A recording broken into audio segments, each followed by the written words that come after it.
Welcome to the Land Your Bet Sports Betting Show.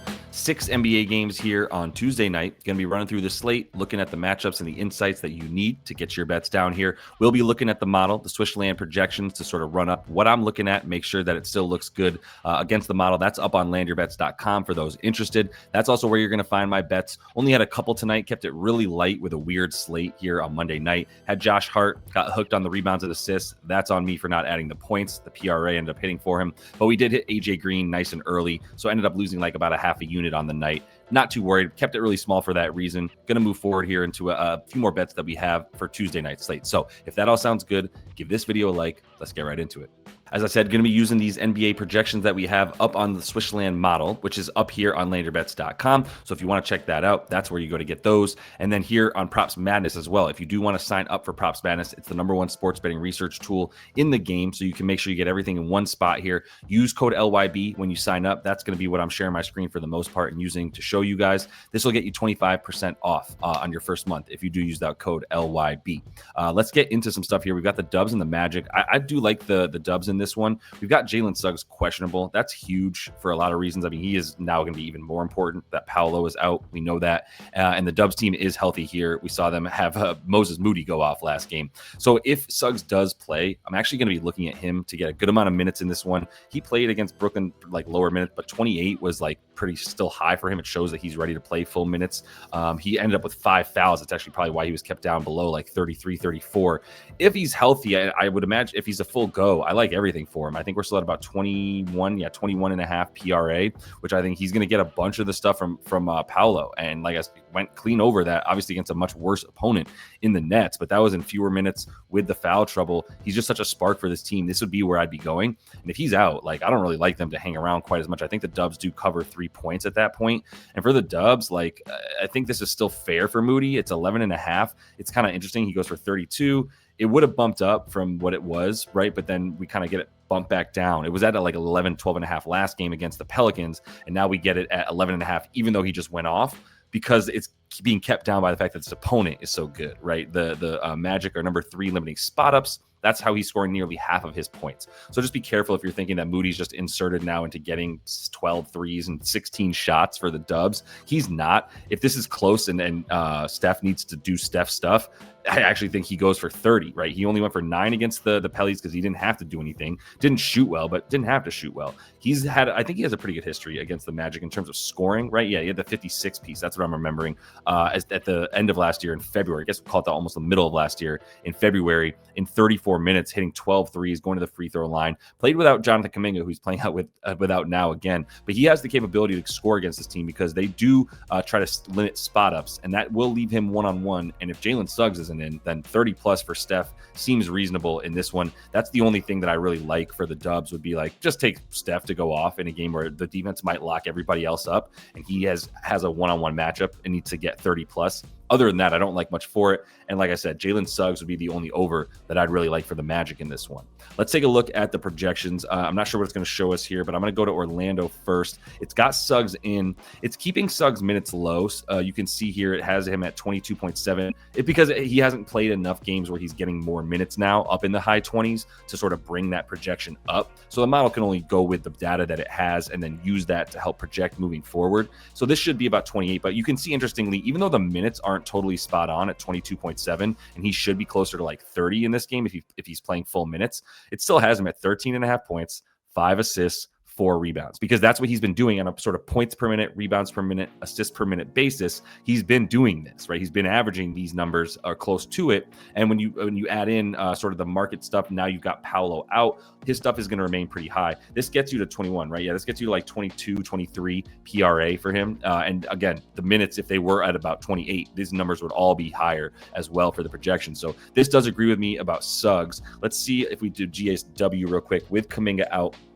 We've got Steph at 31 minutes, 26 points. And this is my point about Steph and what I'd be considering here. If you think this stays close and it's only like a 3-point spread, then I do think Steph is going to be forced to play 34 minutes. I know that they're going to continue to want to win. They're going to want to win this game. And if it is close, and it's probably not going to be a blowout by any means, but I do like them to cover this. And it's because I do think Steph is out there for closer to like 33, 34 minutes. And then this points projection up at about 26 should be closer to 30. The threes are at 4 right now, and I think it's probably 4.5 if I had to guess for the Steph 3-point prop. We pull that up here on Props Madness, and if we're looking at this season, yeah, so it's 4.5 plus 105. I'm not mad at that either. Like I said, if he's needed to be scoring a lot now, granted, you can see they're really good limiting above the break threes here. 53% of Steph's points from above the break. This is the 3rd best defense above the break, but Steph is a pick and roll ball handler shooting off the dribble, not shooting off the spot up. And this team does give up the 5th most points to spot ups. They give up stuff to catch it. To pick and roll ball handlers.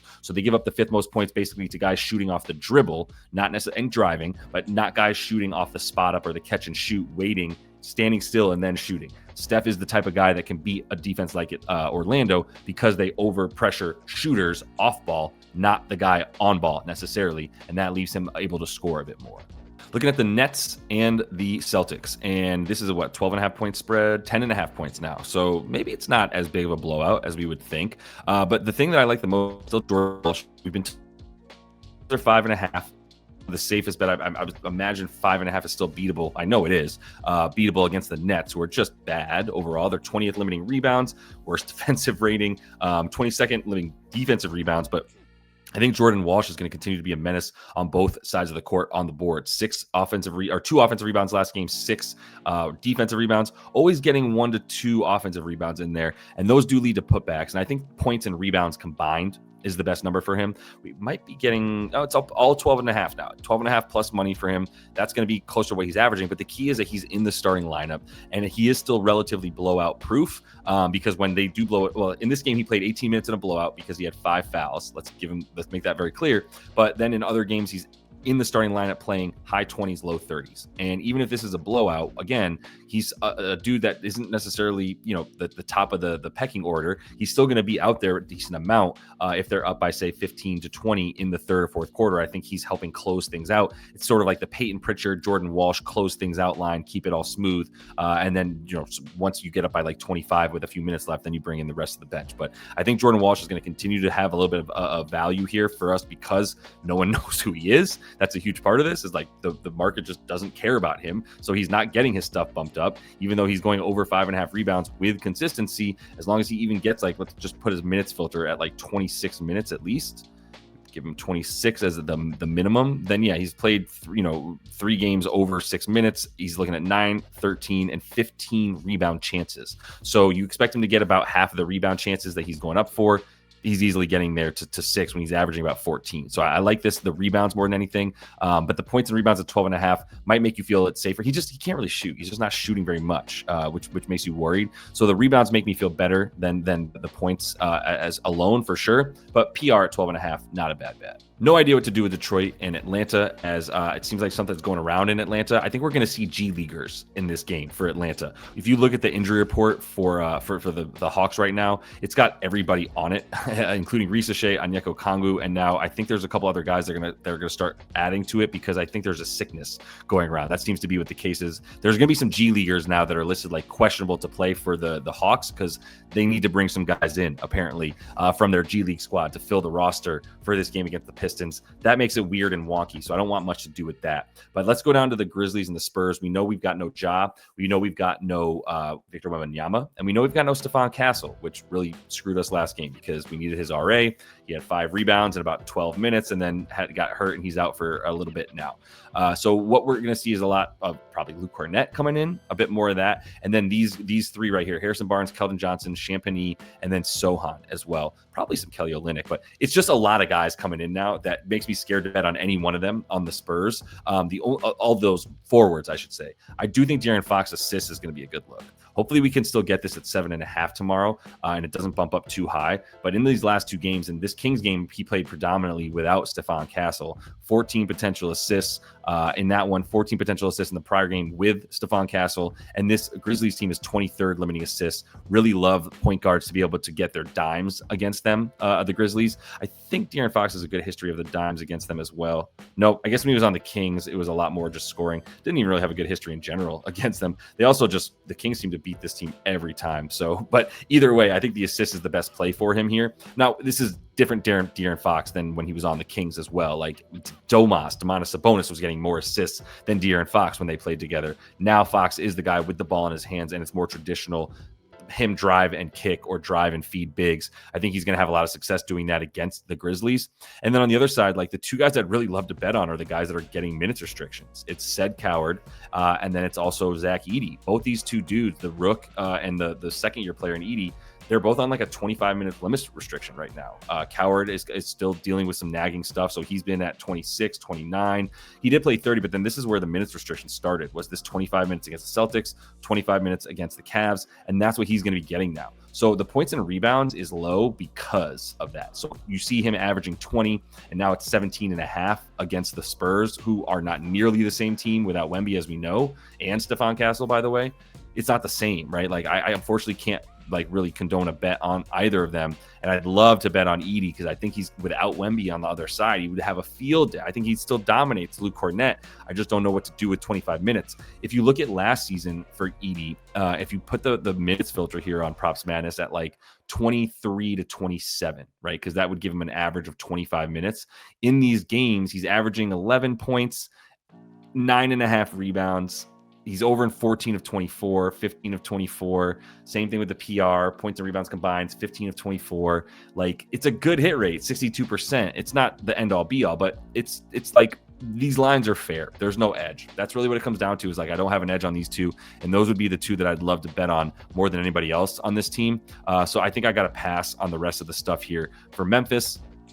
We can get into this Jazz and Lakers game because that is my favorite game for sure. But really quickly, let me just let you know that sportsbook of the week here, or of the month, I should say, is Novig. It's a sportsbook exchange. Just want to let y'all know that if you did not sign up for this yet, it's a great way to get some bonus bets here on Novig, and you can go ahead and set your own lines, bet against your peers, not bet against the sportsbook. So I do recommend signing up for this. And if you do sign up for Novig, use code LYB, get all your bonus bets and everything for signing up with us, using that code, I should say, with them, and then email us. Let us know that you did that. We're happy to give you a free month of access to these projections and everything that we have on landyourbets.com. Email support@landyourbets.com. Like I said, we'll get you the free month. Just let us know you use the code for Novig, and we'll get you in there for that free month. But let's get to this game. This is my favorite game of the night, and it's because I'm a Jazz fan now. I can't lie. Like, I love too many players on this team. Obviously, Ace Bailey didn't do us any favors the other night. I'll show you guys. Actually, I forgot last night in the episode on Monday to show you the stuff, the bets that I put down on Sunday. Won half a unit, lost that half a unit tonight. We're going to come back on Tuesday stronger, but I'll show you guys that stuff at the end of the episode because I did not mean to skip over it last night, so that's my bad. Luka Doncic, not going to be having a bet on him. LeBron might be coming back, so this is a key thing. Like, LeBron might be back, Gabe Vincent might be back. Don't care about that. I'm not looking at anybody that's on the perimeter here for the Lakers. I don't want to necessarily bet on Reeves or Doncic or even LeBron. I don't know what's going to happen. I think LeBron's going to play 25 minutes. His PRA is at like 26.5, 25.5. That's basically what he averaged in 25 minutes last season. He averaged 40 PRA per game in about 36 minutes. So if he plays 25 minutes, 25.5 PRA is actually kind of a low look. But I'm not touching any of that stuff because it's too unknown.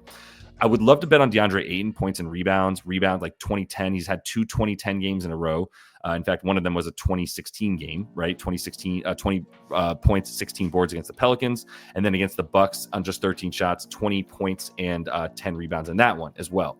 I think he does the same thing. Everybody big, all of the tall bigs are dominating this Jazz squad without Walker Kessler. Yusuf Nurkic is not a good rim protector. He might be the worst one at center in the league. DeAndre Ayton could give him a run for his money, but he's better than Nurkic.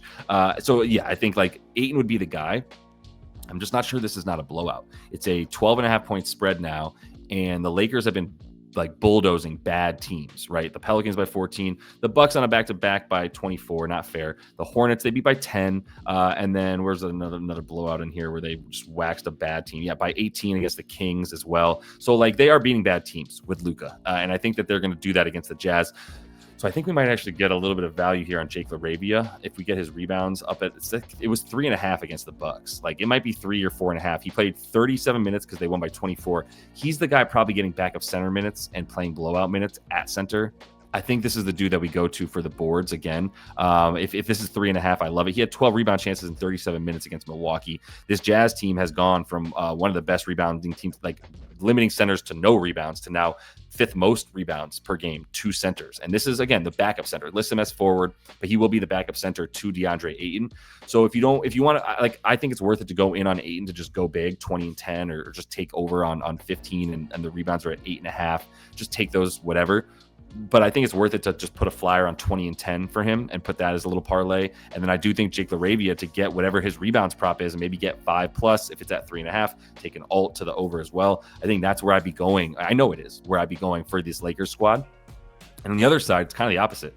Ace Bailey is rising. All right, so Ace Bailey was at 9.5 points at the open, and now it's 11.5 everywhere. For those of y'all mad at Ace Bailey, like, I get it, but like, let's not get into conspiracy theories. He just fouled out in 10 minutes against.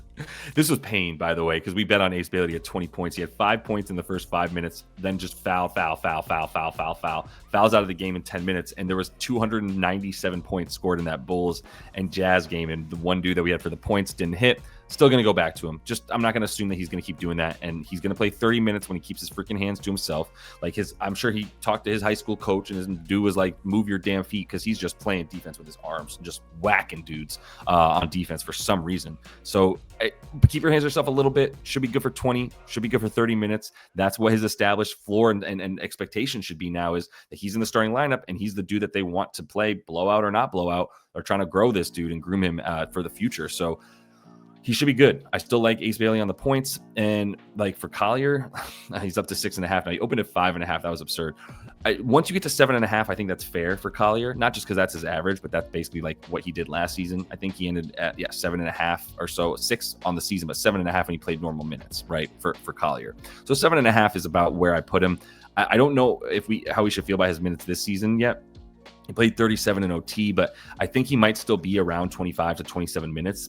Even in that time, he should be good for 7+ assists. That's what I'm saying for Collier. It's not easy for me to not bet on him. This Lakers squad is middle of the pack, limiting assists. Gabe Vincent being back would be fine, but like, he'll still play blowout minutes, basically. I do think Collier gets blowout minutes as well. So if you do think the Lakers run away with this dude's still somewhat proof of, like, he's blowout proof in that sense. So I do like Collier again on the dimes. And then one more game here where I have one more look, and it's going to be Denny Avdia, and it's probably just going to be the assists here.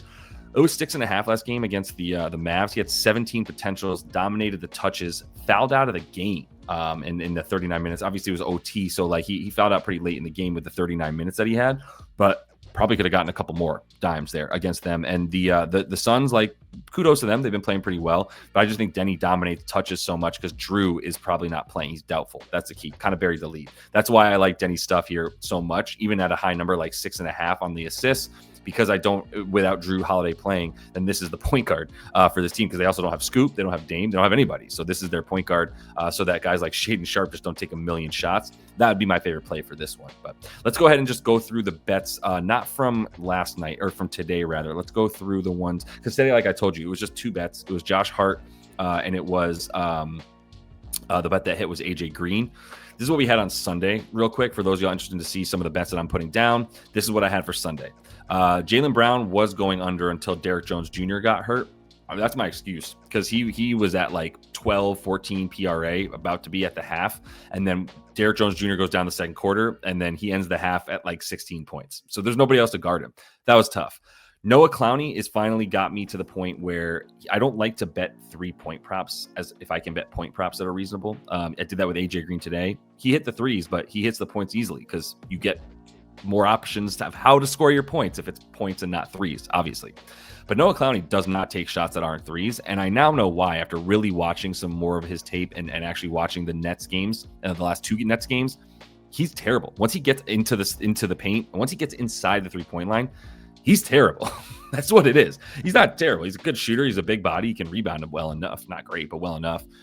But he's not going inside 3-point line. So I just don't know if it's worth it to just not take anything but the threes. He went 4 for 6 from 3. He's got a nice shot from deep. Just once he's driving to the bucket, he looks like a baby deer on ice. So it's just not worth it for him. Reed Shepherd, keep getting value on him. I think this will probably get up to 13, 14.5 points. But the angle here more than anything for Reed Shepherd was that Tari Eason was out, right? Tari Eason being out, that was the only bench player who has sort of gets into the game before Shepard. He's the sixth man, but with Eason out, and we'll keep an eye on the next Rockets game on, I believe, Wednesday to see if Tari Eason's out for that one, because if he is, we'll go back to Shepard, no question.